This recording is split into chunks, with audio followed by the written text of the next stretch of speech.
লাভ কি? চলে যাচ্ছেন, বাইরে বের হয়ে বলছে, এই আগন্তুক তুমি কেন আসলে, কেন গেলা, কিছুতে বললে না? কি যে সমস্যা আমার ঘরে সেই সমস্যা আপনার ঘরেও। কি খবর, কি বুঝতেছেন? ওমরে ফারুক বলছেন, এই তুমি যে ফয়সালা করতে আসছো, দেখো না ওমরের নাম শুনলে পরে শয়তান পর্যন্ত ভয় করে, যে ওমরের নাম শুনলে পরে রোম পারস্য থরথর করে কাঁপে, সে ওমরের সামনে ওমরের বউ এত কিছু বললো, ওমর কোনো জবাব দিছে নাকি? না, তুমিও কিছু কইও না, যাও। সুবহানাল্লাহ বলেন। চিন্তা করেন, পরিবারটা এমন, পরিবারকে আমরা সহজ করবো, জোরে বলি ইনশাআল্লাহ। যত শক্ত হবেন পরিবার তত শক্ত হয়ে ধ্বংস হয়ে যাবে, আমরা নরম হব, জোরে বলি ইনশাআল্লাহ। এবার সফটলি বলতেছেন, আমার স্ত্রী মধুর বোতলটা আমি তোমাকে ভাগ করতে দেইনি, এটার কারণ আছে। কারণটা হলো, মধু হলো তরল জিনিস, এই তরল জিনিসকে যদি ভাগ করতে যাই আমরা, তুমি যখন ভাগ করতে যাবে সেই সময় মধুটা ভাগ নয় সমান সমান হলো, কিন্তু হাতে লেগে যাবে, তরলের কারণে হাতে লেগে যাবে। 1 ফোঁটা হোক, 2 ফোঁটা হোক, 3 ফোঁটা হোক, এতটুকুন মধু আমাদের ভাগে বেশি আসুক চাই নাই মনে করে মধুভাগের দায়িত্ব আমি অন্যের কাঁধে চাপাইয়া দিয়েছি। যেরকম সুবহানাল্লাহ। এটার নাম তাকওয়া। এটার নাম কি বলেন? তাকওয়া। নাম্বার 5 হলো ধৈর্যশীলতা। ইন্নী জাযাইতুহুমুল ইয়াওমা বিমা সাবারু উলাইকা হুমুল ফাইজুন। নাম্বার 6 হলো আনুগত্য। মাইয়ুতিল্লাহ রাসূলুহু ফাকাদ ফাযা ফাওজান আযীমা। নাম্বার 7 হলো সৎ কাজের আদেশ দাও, সৎ কাজের বাধা দাও। তাকুম মিনকুম উম্মাতুন ইয়াদউনা ইলাল খাইর। শেষে হলো ওয়া উলাইকা হুমুল মুফলিহুন। নাম্বার 8 হলো তওবা করা। তওবা করব কার কাছে? একবার না বারবার? সকাল বিকাল নাকি?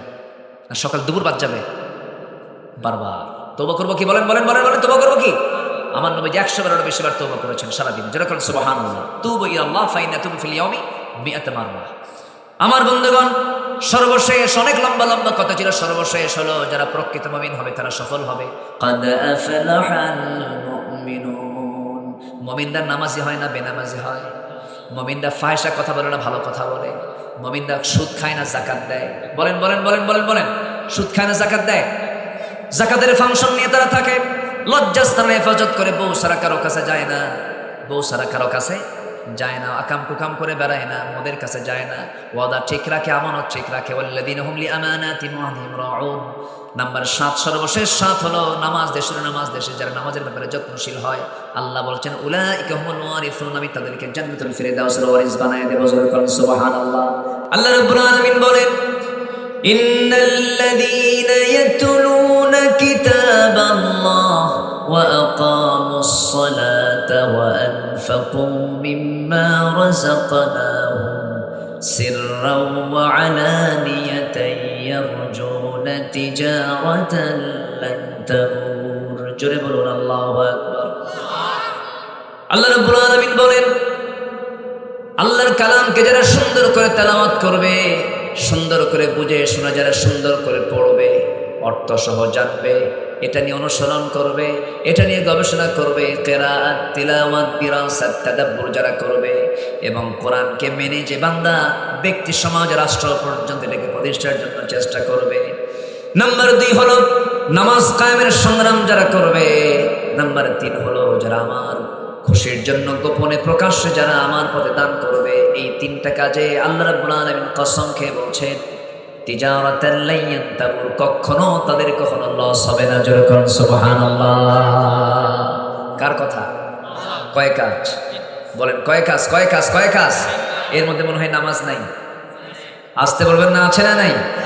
নামাজ হচ্ছে দ্বীনের স্তম্ভ। আসসালাতু ইবাদুদ্দিন। দ্বীনের কি স্তম্ভ? কি বলেন? নামাজ। কিন্তু আমার দেশের এই দ্বীনের যে স্তম্ভ নামাজটা, মজবুত না নড়ভরে?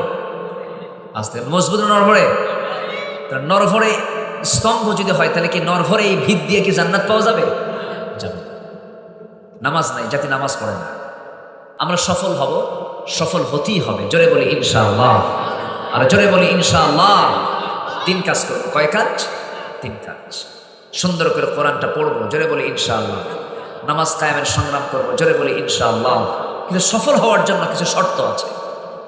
সফল হতে হলে যে পুঁজিগুলো না থাকলে সফল হওয়া যাবে না, সেই পুঁজির দিকে আজকে আমি আস্তে আস্তে যাচ্ছি। 9টা শর্ত আমরা আজকে শিখে যাব। 9টা শর্ত যার থাকবে, 9টা শর্ত যার পূরণ হবে, আল্লাহ পাক তাকে মহা সফলতা দান করবেন দুনিয়া এবং আখিরাতে। আল্লাহু আকবার। আসুন আমরা সোজা এখন লাইনের দিকে, আলোচনার দিকে চলে যাচ্ছি। আল্লাহ যেন আর যেন মাহফিলের প্রতিকূল কোনো সিচুয়েশন যেন মাহফিল আর যেন না দেন, আল্লাহ কবুল করুন। জোরে বলি আমিন। আসেন।